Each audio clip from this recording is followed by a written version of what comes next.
అరటి కళ్యాణ్ గారు మనతో ఉన్నారు. అక్క నమస్తే. ఇప్పుడు నమస్తే అక్క. అయితే లావణ్య అండ్ రాజ్ తరుణ్ వీళ్ళిద్దరి మధ్యలో అసలు ఈ కేసు ఎక్కడ దాకా వెళ్తుంది? దీంట్లో కూడా ఆల్రెడీ మీరు కొద్దిగా ఇన్వాల్వ్ అయి ఉన్నారో, ఏం జరుగుతుంది అనేది మీకు మొత్తం తెలుసు. అసలు దీంట్లో తప్పు ఒప్పులు ఎవరి, అసలు ఎవరి సైడు న్యాయం ఉంది, ఎవరి సైడ్ అన్యాయం ఉంది? నేను బేసికల్గా స్త్రీ పక్షపాతిని. ఎక్కడైనా అమ్మాయికి కానీ అబ్బాయిలకి జరిగితే వెళ్ళరా అంటే అలా కూడా వెళుతుంటాం. కానీ అమ్మాయిలే సూపర్ నీట్ అండ్ క్లీన్ అని కూడా నేను చెప్పను. అమ్మాయిలు ఈ మధ్య చాలా వల్గర్గా తయారైపోయి, రాధిక సినిమా అది వచ్చింది చూసారు. సో ఏంటంటే అమ్మాయిలు చాలా వరకు వాళ్ళ అవసరాలకో ఇంట్లో కొంచెం కష్టాలకో చాలామంది మారిపోతున్నారు. అన్ని రకాలుగా అబ్బాయిని ఇరికిస్తున్నారు, ఇబ్బందులకు గురి చేస్తున్నారు. అది మనం చూస్తున్నాం, పేపర్లో టీవీలో అన్నిట్లో వస్తుంది. అలాంటి వాళ్ళకి ఎప్పుడు సపోర్ట్ చేయం. మంచి వాళ్ళకి ఎప్పుడైనా సపోర్ట్ వెళ్తాం. అలా అని చెప్పి అబ్బాయిలందరూ చెడ్డోళ్ళని చెప్పను, అమ్మాయిలందరూ మంచోళ్ళని చెప్పట్లేదు. ఇప్పుడు ఎటువైపు న్యాయం ఉంటే న్యాయం వైపే ఉండాలి. అది నా రూలు. ఫస్ట్ టైము నేను లావణ్య చెప్పినవన్నీ వినేశాను. విని అమ్మాయి చెప్పింది, ఏడ్చింది, చాలా చెప్పింది. నిజమేనేమో, అయినా సరే అబ్బాయి 20,000 ఇవ్వలేడా, హీరో కదా, ఆ కుక్కల కోసం పెంచడానికి ఇవ్వాలి కదా అని చెప్పేసి అవంతా నేను నమ్మాను. అమ్మాయి చెప్పింది. అలా చెప్పిన తర్వాత కూడా విన్నాను. సరేలేమ్మా, నీకు నిజంగా అన్యాయం జరిగితే దానికోసం నువ్వు ఫైట్ చేయి, మేము ఏమైనా సపోర్ట్ కావాలంటే చేస్తాంలే. ఏమన్నా నిజంగా అబ్బాయి అలా చేస్తాడా అని నేను అనుకోలేదు. రాజ్ తరుణ్ అలా అబ్బాయి కూడా ఇంతకాలం ఉన్నప్పుడు కంటిన్యూస్గా ఒక 7-8 years కాపురం చేసి 10 years అనేది చెప్తున్నాను. కాపురం చేసిన వాళ్ళు సడన్గా వదిలేశాడు అని చెప్తే ఎవరికైనా మనకు ముందు ఇంపాక్ట్ పడుతుంది. ఫస్ట్ అది పడుతుంది.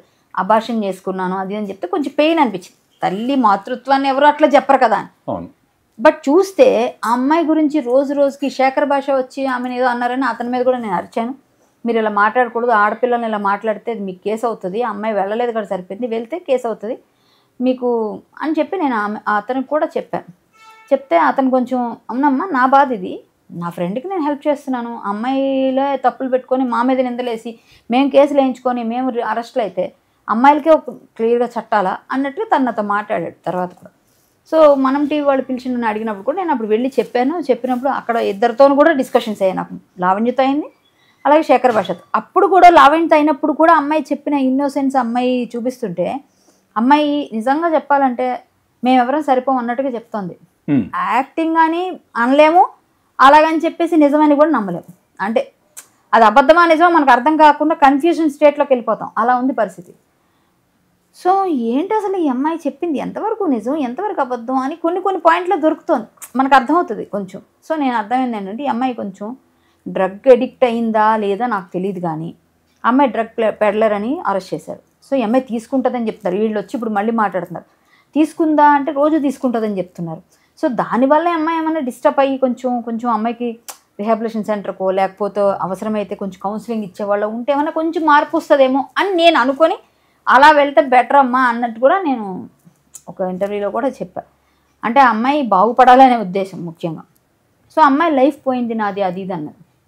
ఒక అబ్బాయిని లవ్ చేసినప్పుడు ఆ అబ్బాయితో నువ్వు చచ్చిపోతావు, లేకపోతే అబ్బాయితో కూర్చుంటావు, అలాగే ఉంటావు ఎన్ని సంవత్సరాలు అయినా. ఇష్టం అంటే అదే, ప్రేమ అంటే అదే. 7-8 years వీడిని వదిలేసి బయటకు వచ్చిన తర్వాత రివెంజ్ తీర్చుకోవడానికి కావచ్చు, జనరల్గా జరిగే చెప్తున్నా, రివెంజ్ తీర్చుకోవడానికో లేకపోతే అబ్బాయి ఉడికించడానికో, నీ ఎదురుగా నీ లేకపోతే నాకేంటి అనే తిరిగి అమ్మాయిని చూసాం, చేసుకుంటాం, మళ్ళీ పెళ్లి చేసుకున్నాం, లేకపోతే వీళ్ళతో ఉన్నాం, లివింగ్లో ఉన్నాం అని. ఆ అబ్బాయి ఉండగా మళ్ళీ అబ్బాయితో 2003లో ఎవరు 2000 ఎంతో ఏదో ఇయర్లో అబ్బాయి మీద మస్తాన్ సాయి అనే అతనితో నాకు ఇతను ఇట్లా చేశాడని చెప్పి ఒక ఎఫ్ఐఆర్ అయింది. ఆ ఎఫ్ఐఆర్ పోలీసులు అంత పిచ్చోడు కాదు కదా, పోలీసులు అట్లా ఎలా పెడతారు ఉత్తిన ఎఫ్ఐఆర్ అనేది ఫస్ట్ ఇన్ఫర్మేషన్ అసలు లేకుండా ఎట్లా చేస్తారు ఎఫ్ఐఆర్? ఈ అమ్మాయి ఇచ్చిందే కదా చేస్తారు. నా ప్రమేయం లేదంటే అంత ఇన్ఫ్లుయెన్స్ చేసిన ఎఫ్ఐఆర్ అయిపోద్ది.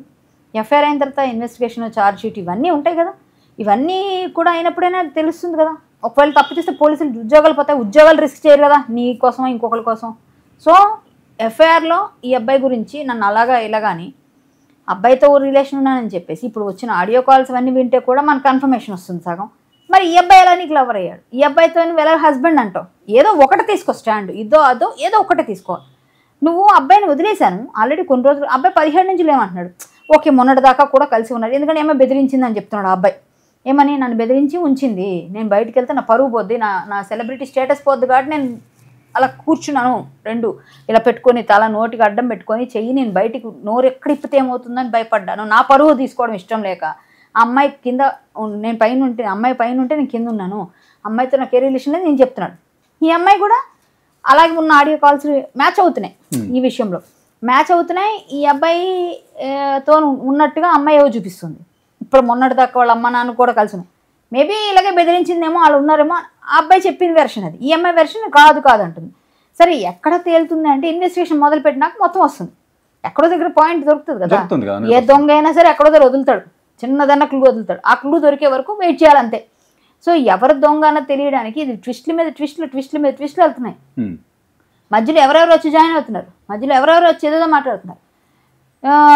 సోషల్ యాక్టివిస్టులు మాలాంటి వాళ్ళు ఎవరైనా ఏదైనా అడిగితే సరే అని మనం సపోర్ట్ చేద్దామంటే ఇటు చేస్తే ఇటు కరెక్ట్ అనిపిస్తుంది, ఒక నిమిషం ఇటు కాదు అటుగా అనిపిస్తుంది. ఏం అర్థం కాక స్తబ్దంగా అలా ఉండిపోతే మళ్ళీ ఇంకో పాయింట్తో ఇంకొకరు వచ్చేస్తున్నారు. అంటే ఎంతమంది బాధితులు ఉన్నారో నాకు తెలియట్లేదు. కానీ ఇప్పుడు మొన్న ప్రీతి అన్న అమ్మాయి వచ్చి మాట్లాడింది. ఆ అమ్మాయి చెప్పడం వెర్షన్ ఏంటి, ఈ అమ్మాయి నోట్లో వేసి ఈ అమ్మాయికి తోడు కావాలి కాబట్టి, ఎప్పుడు ఒక చెలికత్తి పక్కన ఉండాలి కాబట్టి, నాకు సపోర్ట్ ఒకరు కావాలి, నేను పాడైపోయినా సరే నా పక్కన ఇంకొకరు ఉంటే వాళ్ళు కూడా నాకు సపోర్ట్ ఉంటే ఇద్దరం కలిసి ఎంజాయ్ చేస్తాం అన్న ఫీల్లో అమ్మాయి నన్ను అలవాటు చేసింది. ఏదో నోట్తో పెట్టింది, నాకు షాక్ అయిపోయాను. అవన్నీ నేను తీసుకోగానే అట్లా ఫ్రీజ్ అయిపోయాను. సో ఇవన్నీ అమ్మాయి చెప్పిన వెర్షన్. ఈ అమ్మాయి అలవాటు చేసింది, అమ్మాయి ఇష్టం వెళ్ళింది, అలవాటు అయింది మనకు అనవసరం, మనం తెలియదు, మనం చూడలేదు. వాళ్ళు చెప్పింది, ఇద్దరు చెప్పింది వినమే. ఈ అమ్మాయి చెప్పింది అమ్మాయి మనం చూడలేం, మనం వెళ్ళలేదు, ఆ టైంలో మనం లేము అక్కడ. సో ఈ అమ్మాయి చెప్పింది వింటున్నాం, అమ్మాయి చెప్పింది వింటున్నాం. ఏది ఏమైనా లావణ్య ఈ కొంచెం అరుపులు, అమ్మాయి తొందరపాటుతనం, అమ్మాయి చేసే పనులు, ఎవరికైనా సరే ఈ అమ్మాయి యారగెంట్, ఈ అమ్మాయి ఓ పేషెన్స్ లేదు కాబట్టి నిజంగా రాజస్థాన్ బలైపోయాడు అని అనిపిస్తుంది. లావణ్య విషయంలో పక్కాగా ఆ అబ్బాయి బలైపోయాడు, రాజస్థాన్ బలి చేసేసింది అని బయట మీరు ఎవరిని అడగండి, చిన్న పిల్లల్ని అడిగినా కూడా చెప్పేస్తున్నాడు. ఇప్పుడు అదే వస్తుంది, ఈ అమ్మాయి చేతిలో రాజస్థాన్ బలి, పక్కా బలి. ఇప్పుడు మస్తాన్ సాయి అనేవాడు కూడా బలే, ఇంకా చాలా మంది ఉన్నారు బలి అయిపోయిన వాళ్ళు అని ఉన్నారు. ఇంకా కొన్ని ఇన్ఫర్మేషన్స్ ఒకటి వస్తుంది. పెద్ద పేరున్న వ్యక్తి కూతురుకు కూడా ఏదో వచ్చినవి చాలా ఉన్నాయి, ఇన్ఫర్మేషన్స్ వినిపిస్తున్నాయి. ఇలాగే ఏదో అయింది, సంథింగ్ బెదిరింపులు ఉంటాయి కదా, ఏవో ఉన్నాయి. అవతల వాళ్ళు కూడా ఆ పిల్లని వేరే దేశం దాటించి పంపించుకొని చదివించుకుంటున్నారట. ఈ అమ్మాయి బాధితులు వాళ్ళు కూడా ఉన్నారు. పెద్ద పేరున్న వ్యక్తి అంటే ఒక పొలిటీషియన్, ఎమ్మెల్యే కూతురు అని చెప్పేసి అంటున్నారు. మనకు తెలియదు, ఎవరైనా కానివ్వండి, ఆడపిల్లల పేర్లు మనకు అవసరం లేదు, అతను ఎవరో కూడా మనకు అవసరం, బయట మనం విన్నదే ఇదంతా. సో ఇలాంటి వాళ్ళని కూడా నువ్వు బెదిరించగలిగింది అంటే మామూలు మైండ్ కాదు ఇది. క్రూయల్ మైండ్ అనాలా, క్రిమినల్ మైండ్ అనాలా, ఇంకోటి అనాలి మనకు తెలియదు. మనం ఏ విధంగా డిస్క్రిప్ట్ చేయలేకపోతున్నాం అది. సో ఈ అమ్మాయి ఇలా చేసింది అంటే ఇవన్నీ నిజంగా నిరూపణ అయితే ఇంకొక పెద్ద విషయం ఏంటంటే, ఒకవేళ ఈ అమ్మాయి చేసిందే చేయలేదు. ఇప్పుడు నో టు డ్రగ్స్ అని మొత్తం రేవంత్ రెడ్డి చాలా సీరియస్గా ఉన్నారు. ఇండస్ట్రీ అందరం కూడా ఫైట్ చేస్తున్నాం, ప్రతి ఒక్కరు దానికి ఎగనెస్ట్.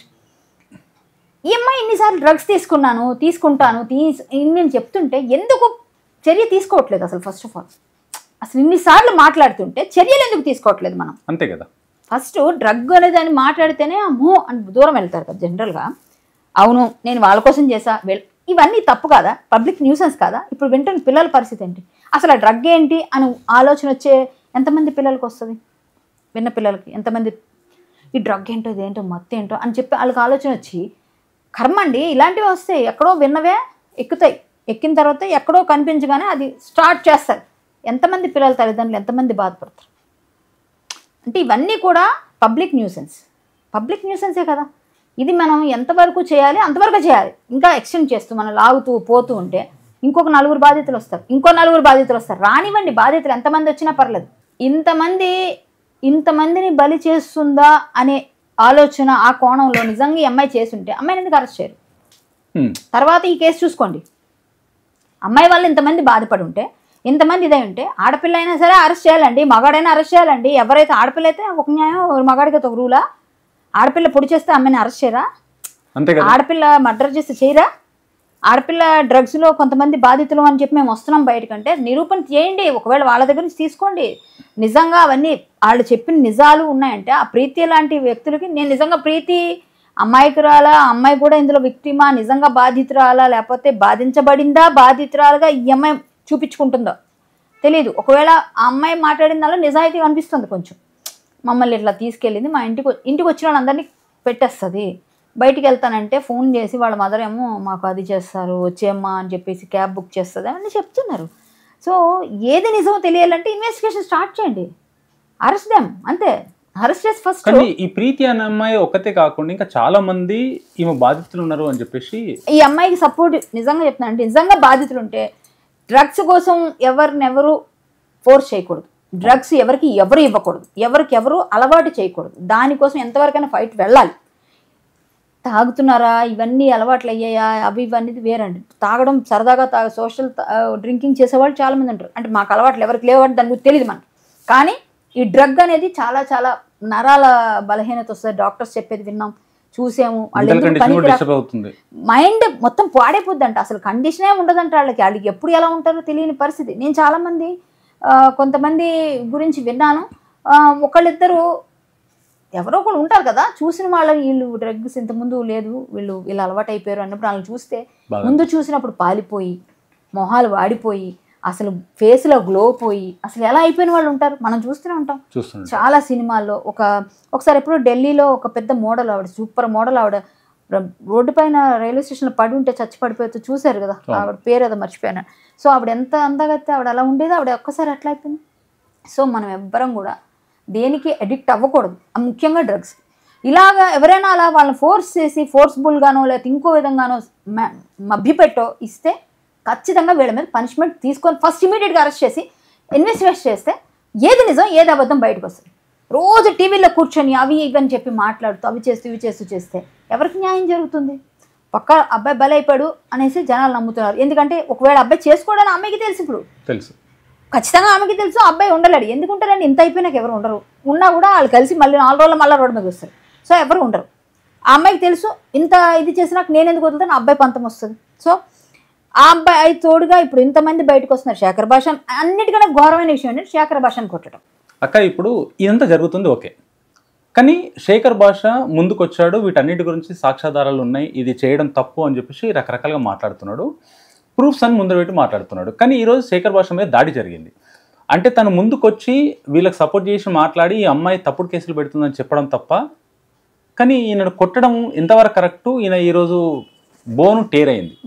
ఆ సిచ్యువేషన్ ఒక అబ్బాయికి రావడం ఎంతవరకు కరెక్టు? అమ్మాయి దాడి చేపించడము ఎంతవరకు కరెక్ట్? ఇది అంటే ఇది పీక్ అనమాట, పీక్ స్టేజ్కి వెళ్ళిపోయింది. అమ్మాయి తాలూకా అంటే ప్రవర్తన ఏ విధంగా తీసుకోవాలో అర్థం కాని పరిస్థితికి ఇది ఒక నిదర్శనం, తార్కాణం ఉంది.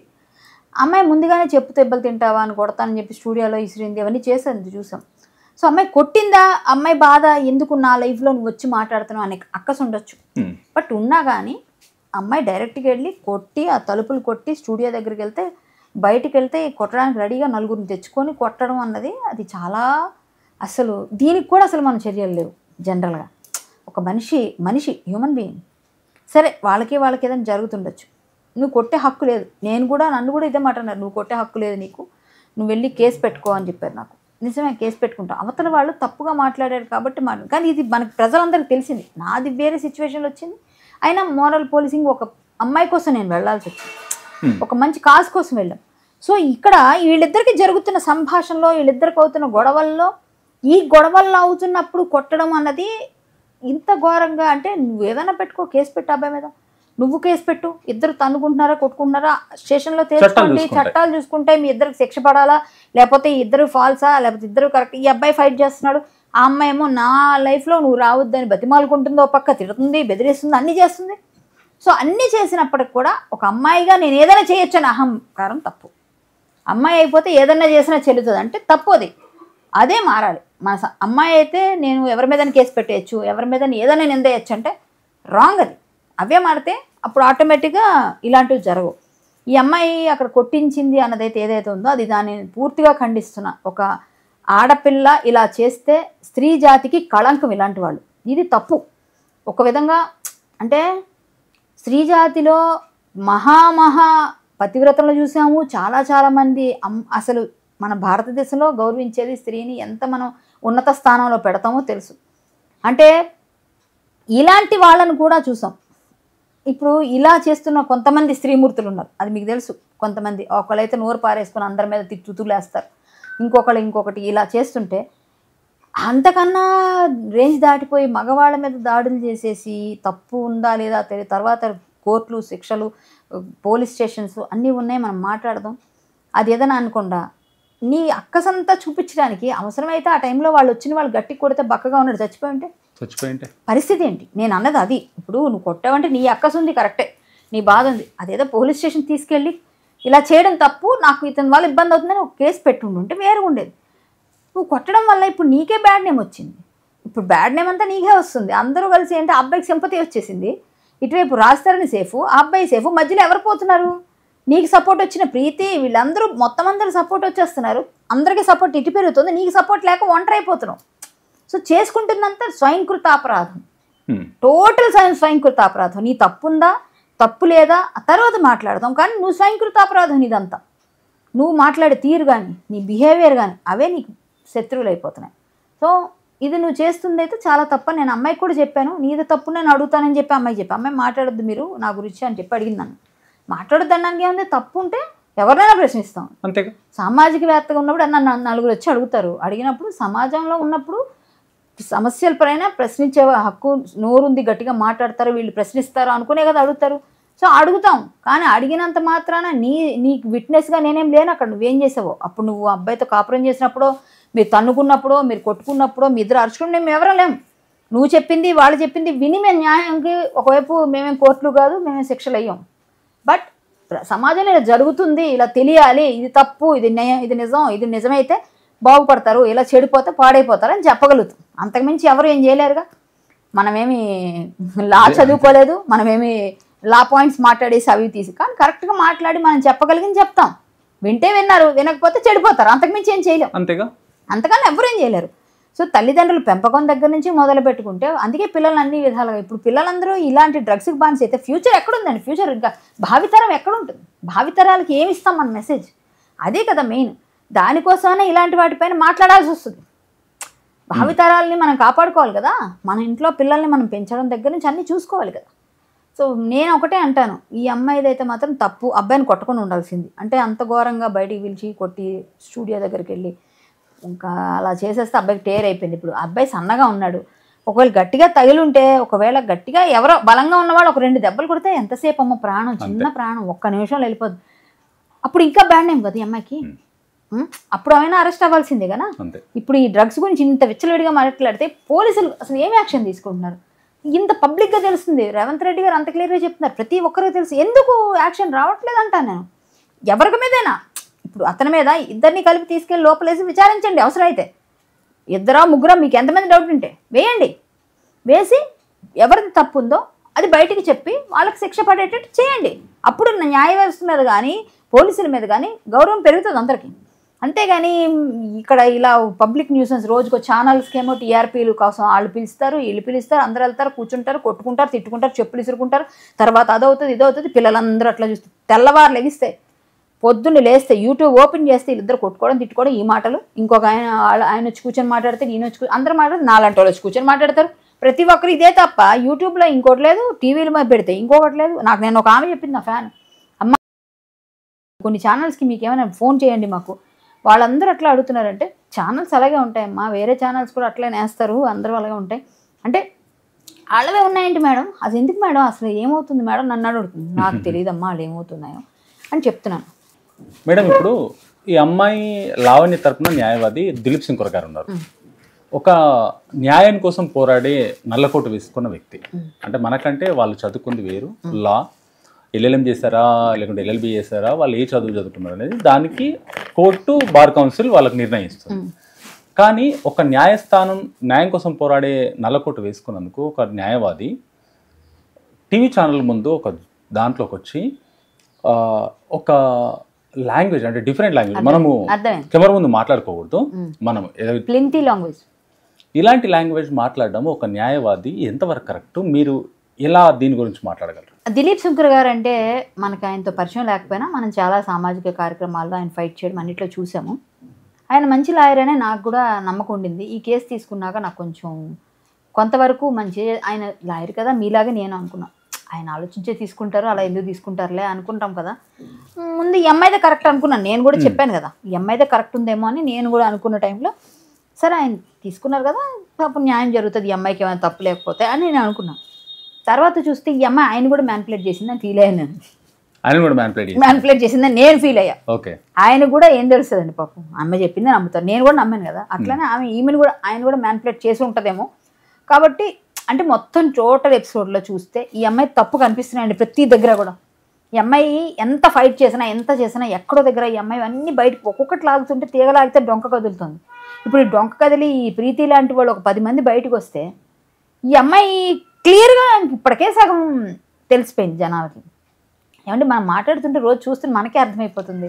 ఇంకా చూస్తుంటే ఇంకా కొంతమంది బాధితులు వచ్చారనుకోండి, వాళ్ళు నిజంగా అవన్నీ ప్రూఫ్స్ తీసుకొచ్చి పెట్టారనుకోండి, పరిస్థితి ఏంటి? ఈ అమ్మాయి పని అందరు వీడియోలు తీసి పెట్టుకోవడం. అసలు ఎందుకు చేస్తావు వీడియో? ఎందుకు తీసి పెట్టుకుంటున్నావు? ఫస్ట్ వీడియో ఎందుకు తీసి పెట్టుకుంటావు? ఎస్, వాళ్ళ ఫోన్లు కూడా ఎందుకు తీసుకుంటున్నావు? నీకే ఉద్దేశం లేదు అవన్నీ ఎందుకు చేస్తాం మనం? నీకు ఎవరు మార్గదర్శకం కానీ ముందు ఎవరైనా ఇలాంటివి చేసి ఆ సెన్సేషన్ అయిన అందరినీ పెట్టుకుందేమో తెలియదు. కానీ శంకర్ గారు అయితే మాత్రం అలా మాట్లాడడం నేను ఖండిస్తున్నా. అసలు ఒక నల్ల కోట్ వేసుకొని ఆయన కంటిన్యూ మ్యూట్ చేశారు. నేను చూశాను, అది డిబేట్ చూశాను, మ్యూట్ పెట్టారు. ఆయన బూతులు తిడుతూనే ఉన్నారు, చెప్పకూడని మాటలు ఏవో అంటూనే ఉన్నారు. అదైతే మాట్లాడాల్సిన ప్లాట్ఫామ్ కాదు అది. ఏదో ఎక్కడో ప్రైవేట్ సెటిల్మెంట్స్ అయినప్పుడు గొడవలు అయినప్పుడు ఏదో పెట్టుకున్నా ఎవరేమో మీరు అనుకున్న ఎవరు చూడరు, కానీ పబ్లిక్ చూస్తున్నారు. మీరు ఒక న్యాయవాది, ఒక మంచి పేరున్న వ్యక్తి, అలా చేయకుండా ఉండాల్సిందని నేను ఫీల్ అవుతున్నాను. ఆయన అలా మాట్లాడడం చాలా తప్పు, అది నేను ఖండిస్తున్నాను. అదైతే ఆయన న్యాయవాదిగా అలా మాట్లాడకూడదు. ఈమె క్లయింట్ ఈమె కాబట్టి ఆమెకు సపోర్ట్ చేయాలని నేను ఎలా అయినా తిమ్మిని బమ్మిని చేస్తానని ట్రై చేసినా ఎవ్వరూ చట్టం ఎప్పుడు ఊరుకోదు. కన్ఫామ్గా శిక్ష దోషులకు కాకుండా నిర్దోషులకు కాకుండా దోషులకే పడుతుంది. మేము దోషులకి కాకుండా నిర్దోషులకి ఏం చేస్తాం శిక్ష అన్న అవ్వదు. ఎందుకంటే ఖచ్చితంగా చట్టం తన పని తను చేసుకుంటుంది. మీరు పెద్ద లాయర్ కావచ్చు, కానీ అవతల వాళ్ళ దగ్గర స్టఫ్ లేనప్పుడు, అవతల వాళ్ళు తప్పులు చేస్తున్నప్పుడు మనం ఎంతకాలం దాన్ని మేనేజ్ చేయలేం. ఆయన ఎంత లాయర్ అయినా కానీ ఏం జరిగినా అతనికి ఒకరోజు రియలైజ్ అయ్యి ఆయన కూడా బయటకు వచ్చే అవకాశం ఉండొచ్చని నేను ఫీల్ అవుతున్నాను. సో ఈ అమ్మాయి మాత్రం వీళ్ళందరూ బాధితులు అని చెప్తుంటే 4-5 వచ్చారు. ఇంకొక అమ్మాయి కూడా వచ్చింది నా ముందుకి, ఎవరు లక్ష్మీ పడాలా అని, మన శేఖర్ భాష అమ్మాయి గురించి వచ్చి కూర్చొని చెప్పారు కదా, ఆ పిల్ల వచ్చింది నా దగ్గరికి. ఆ అమ్మాయిని చూసి నాకు కన్ఫర్మేషన్ వచ్చేసింది, వీళ్ళంతా ఒక గ్యాంగ్ ఉన్నారు. ఈ గ్యాంగ్ అంతా కూడా టచ్లో ఉన్నారు. ఈ టచ్లో ఉన్న వాళ్ళు ఏంటంటే మనకి వాళ్ళ బ్యాగేజ్ అంతా వేసేస్తారు మన మీద. ఇప్పుడు నేనున్నాను, మేడం మీ అంత టోళ్ళు లేరు, మీరే మాట్లాడి మీరే చెయ్యాలి, మాకు న్యాయం చేయాలని మన దగ్గరకు వచ్చి అన్నీ ఏడుస్తారు. అయ్యో పాపం నిజంగా ఆడపిల్ల అన్యాయం అయిపోతున్నారు, మనం ఏదో పాపం వాళ్ళకి ఏదో సంఘసేవకు చేసేసినట్టుగా మనం ఏదో ప్రయత్నం చేద్దాం అనుకుంటే మన నెత్తి మీద ఇంత బండ పడుతుంది. నాకేంటంటే ఆ అమ్మాయి మాటలన్నీ విన్నాక క్లియర్ స్కెచ్తో ఉన్నారండి ఈ అమ్మాయిలు. ఎంతమంది బలయ్యారు నాకు తెలియదు, కానీ చాలామంది బలవుతున్నారు. మీరు అబ్బాయిలందరూ అమ్మాయిలతో జాగ్రత్తగా ఉండండి. నేను అమ్మాయిననే చెప్తున్నాను అంతే. ఎందుకంటే ఇప్పుడు అందరు అమ్మాయిలు మంచిగా లేరు. మీరు ఏ అమ్మాయిని నమ్మకండి, ఏ అబ్బాయిని అమ్మాయిలు కూడా నమ్మకండి. మీరు నమ్మేసేది ఒక మా తల్లిదండ్రులు మీ అన్నదమ్ములు నమ్మండి, ఇంకెవరిని నమ్మకండి. ఈ సమాజం బాగాలేదు, క్లియర్. ఆ అమ్మాయిని చూసిన తర్వాత నేను ఫిక్స్ అయిపోయాను. ఆ అమ్మాయి నా దగ్గరకు వచ్చి నేను మీకు అన్ని వివరాలు నా దగ్గర ఉన్న ఆధారాలే నాకు తెచ్చి చూపించి, మీరు బయటపెట్టి గట్టిగా మాట్లాడండి మేడం, అది మాట్లాడండి, మీరు మాట్లాడుతుంటే కింద కామెంట్స్ ఆయన సపోర్ట్ చేస్తున్నారు అందరూ, మీకే అందరికి ఎట్లా, నాకెవరు అనుకున్నా నన్ను తిట్టేవాడు నేను చూడండి, ఎందుకంటే వాడికి నా బాధ ఏంటి తెలీదు, నేను ఏం మాట్లాడాను, తిట్టేవాడు బోర్డు తిడుతూనే ఉంటారు, వాళ్ళ సంగతి నాకెందుకు, నేను ఏదైనా నిజం మాట్లాడతా. నేను నిజం లేకపోతే ఎందుకు నా దగ్గరికి వచ్చి అడుగుతారు, వేరే వాళ్ళని అడగచ్చుగా. సో నేను నిజంగానే మాట్లాడతాను, నాకు అవసరం లేదు ఎవరిది. ఆ తర్వాత అర్థమైపోయింది నాకు, ఈ అమ్మాయి నన్ను రెచ్చగొడుతుంది కావాలని అని. మొత్తం అన్ని విని ఇవి ఆల్రెడీ నా దగ్గర ఉన్నాయి, నీకు దమ్ముంటే వచ్చి టీవీ ముందు కూర్చో, అబ్బాయిని పిలిపిస్తా, నేను కూర్చుంటా, మాట్లాడదాం. లేదు మేడం నాకు చాలా ప్రాబ్లం ఉంది, నేను లీగల్గా వెళ్తాను.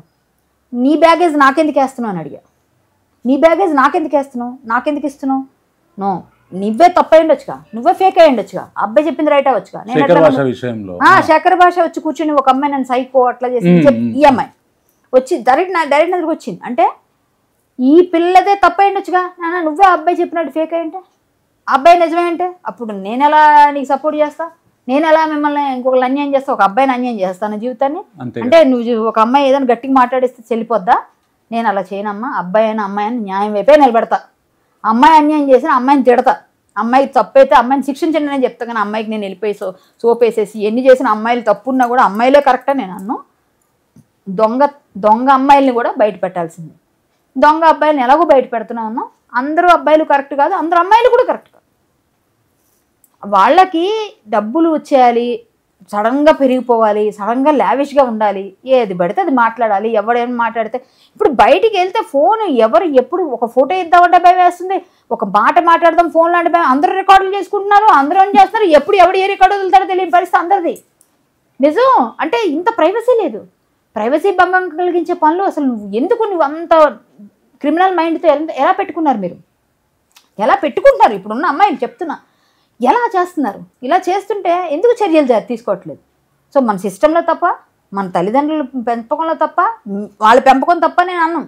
మీరు పెరిగే పరిస్థితులు, మీ చుట్టుపక్కల ఉన్న చెత్త బ్యాచ్తో తిరుగుతారు చూసారా, వాళ్ళు ఎవడో ఒకటి చెత్త వేద ఉంటాడు, వీళ్ళందరినీ చెడగొట్టేస్తారు. ఆ చెడిపోయే బ్యాచ్ తల్లిదండ్రులు ఎవరు పిల్లలు సరిపోరు అనుకోరు కదండి, వాళ్ళు బాగానే చెప్తారు. వీళ్ళు ఏంటంటే వీళ్ళు ఎవరో ఒక పెద్ద కార్లో వచ్చిన వాడితో ఫ్రెండ్షిప్ చేస్తారు, వాడికేమో ఏదో పబ్బులకి వెళ్ళాలి, ఆ పబ్బులో ఎవరో డ్రగ్ అలవాటు చేస్తారు, అలా అనుకుందాం. అక్కడ అలా చేసి ఇడితే డబ్బు ఉండదు, తల్లిదండ్రులకు హింసించినా డబ్బు పట్టుకెళ్ళిపోయి అక్కడ ఫ్రెండ్షిప్స్ అమ్మాయిలకి అయితే అలా లేవనుకో, ఎవరితో ఫ్రెండ్షిప్ చేస్తారు, అలా అలా అలవాటు అయిపోయాయి కదా. ఇవన్నీ అవుతున్నాయి, చూస్తున్నాం మన సినిమాల్లో, ఎన్ని చూడలేదు, ఎన్ని స్టోరీలు చూడలేదు.